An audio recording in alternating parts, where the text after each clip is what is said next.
You can put a boot in the oven, but that don't make it a biscuit.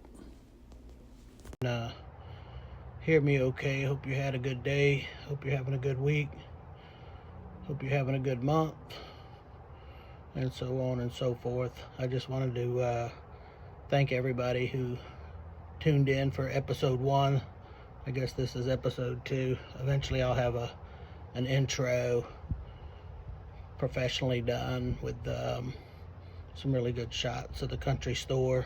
It's come a long way. The girls have done a fantastic job. They're really working on the merchandising right now. As I mentioned in the first video, the jams and the jellies and the beef jerky and hot sauce and shirts and hats, and hopefully we'll get some vintage hats. I really like those. But if you got any suggestions on where to get any good merchandise that'll fit the motif of a country store, put it in the comments.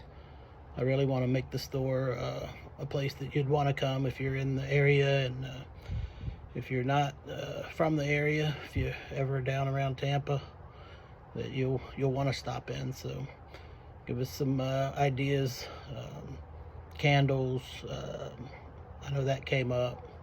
Tallow, I guess a lot of folks are interested in some tallow, but I promise you this is not going to just be me talking. Eventually I'm going to have some footage of how I source, how I get my merchandise. So far, like I mentioned in the last video, thrift shops have been my go-to. I've hit some yard sales, got some really good deals on some vintage artwork. Yeah, so gonna talk about those type of things, but I really want to get footage. We'll also buy vintage products from inside the store, so we're gonna have some cameras set up around the store. Right now we have a really nice cash register, some old barrels that were used for a bar. They have to be 150 years old, probably in a saloon at some point in time, but we'll use that setting to buy vintage merchandise, and we'll show those interactions. But today I'll talk about some obstacles that we ran into, and I guess it's just part of doing any startup. I've done startups with corporate America and on a really big scale. Opened up some .com facilities. I opened up some grocery distribution centers, but it's a little different when you're opening up your own store as a side hustle. And give you a little bit of background. So that, right now I'm in Cape Canaveral. You can kind of see that's the Atlantic Ocean over there. I'm blessed to be in a little condo. We moved over here about 5 years ago from the Tampa area, and it's been really good opportunity. Got my metal detecting fix on. Searched from Cape Canaveral National Seashore all the way to the Cocoa Beach Pier. I've been able to metal detect all that. So I'm a treasure hunter at heart. But yeah, I want to tell you a little bit about some obstacles we ran into, what the plan is going forward with the country store. Give you a little background about how I ended up here in Cape Canaveral. I have a restaurant right next to the country store called the Black IP. I'll tell you about that here in a little bit. But I just kind of wanted to share the whole story with you and take you along on the journey. And hopefully you're interested, and you decide you want to subscribe if you haven't already subscribed. We did get a lot of feedback on the first video, good and bad. So we're going to take all that into consideration and try to put a pretty good YouTube video out maybe twice a week to start out with, and then we'll go to once a week. But anyway, the obstacle we ran into, some sad news first, I guess, and then I'll go over the obstacle. The sad news, y'all know I introduced Mr. and Mrs. Pillsbury, who was born in 1971 and 1972. Very similar to me and my wife, so it kind of hit me hard. But I did catch news today that they split up, and you don't see Mrs. Pillsbury around. So I was a little bit concerned about him and his well-being. So I asked him why she left, and he did whisper in my ear. He said that she told him he didn't have enough dough. Okay, that was bad, I get it. I promise I won't do dad jokes or grandpa jokes on every single video, but sometimes you just have to do it. But she's still around. She didn't leave. She's just inside where it's warm. But yeah, so that was the sad news, the obstacle that we ran into, and I'm okay with it. I think we'll get by just fine. But I did get some advice about a month ago from a local businessman that, you know, if just because the building that I own, the two buildings, and they're next to each other. One of them's the restaurant, and it is zoned for restaurants. It's a zoned commercial, and the building right next to it in the same parking lot is zoned light industrial.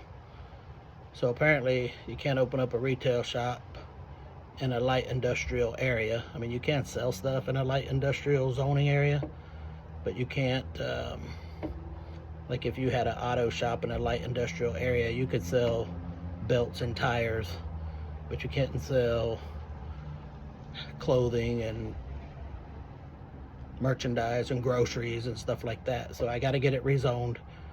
Everything I've read online, it's pretty complicated. I'll take some advice if anybody's had to go through a rezoning, but everything I've read, it takes about 90 days. You can file for like a temporary permit to do business as a different type of business. So that's what we're going to do. We're going to file for that. It is retail and has been retail in that area for years and years and years.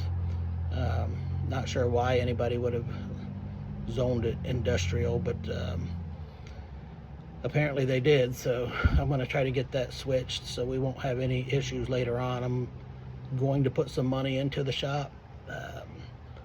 The front, I'm just going to kind of maybe put a little awning out over the front, do some landscape, some painting. But in the back, I plan on it being like an old-time gas station. It'll have some vintage pumps, some vintage street lights, vintage gas and oil signs.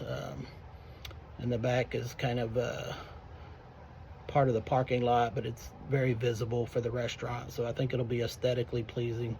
The buildings will match in paint and color scheme. The whole parking lot's going to end up getting paved.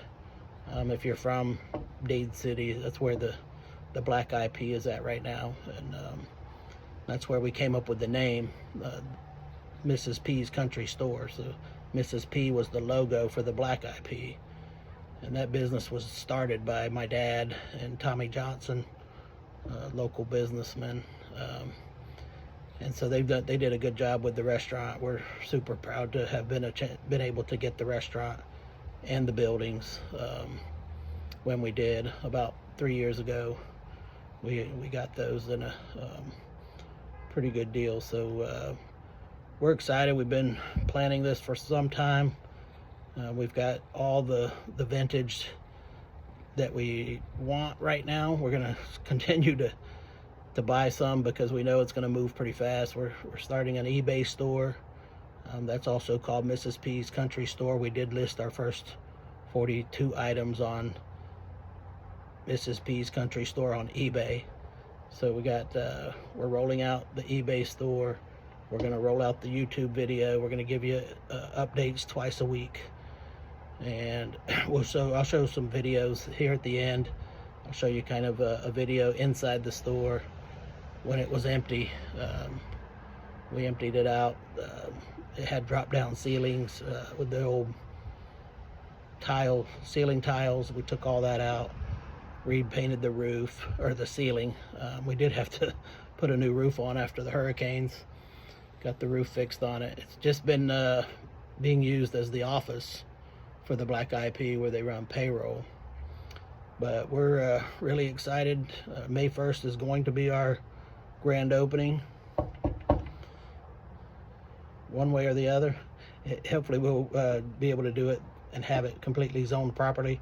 If not, we should be able to do it with the temporary permit.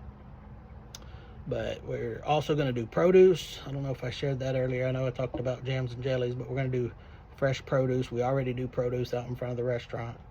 A lot of people say that we got some of the freshest produce around, so we're real excited about that. We got the merchandise, Black Eyed Pea branded merch, hats. We're going to have shirts and things like that. So really excited to bring you guys along with us on the journey. I will show you guys, more interactions on the sourcing, like I said earlier. But yeah, just don't forget to like and subscribe. Leave comments of what you would like to see in the store. Fresh eggs. I know we talked about there's several companies that offer really good different types of dill pickles, pickled okra, pickled onions. Real excited about where that lands, but I definitely want to try to get that nailed down. So yeah, we have a punch list, Gantt chart that we're kind of following to make sure we get everything done in time. There's still needs to be some electrical work done inside, along with all the stuff that I mentioned outside. Hopefully you enjoyed the video today, and a little bit longer than it was the first video, but we'll still show you a couple scenes from inside the store. Real excited again to be able to share this with you all. So do me a favor, like and subscribe. I appreciate you. Take care. Until next time, have a good night. So I know I said peace out, but I guess I can always say peace back in. So I just wanted to show you around. This is several months ago, really just starting to come together. You'll see some of the things that I mentioned earlier. I just wanted to kind of give you a baseline. It looks way different today. It's really come a long way. The picnic table had to go. I did get a really good deal on that. If you know anybody needs a really nice vintage picnic table, we replaced that with some really cool vintage wrought iron outdoor wear, outdoor furniture. So peace out again. Have a good night. We'll catch you on the next video. Have a good night. Bye.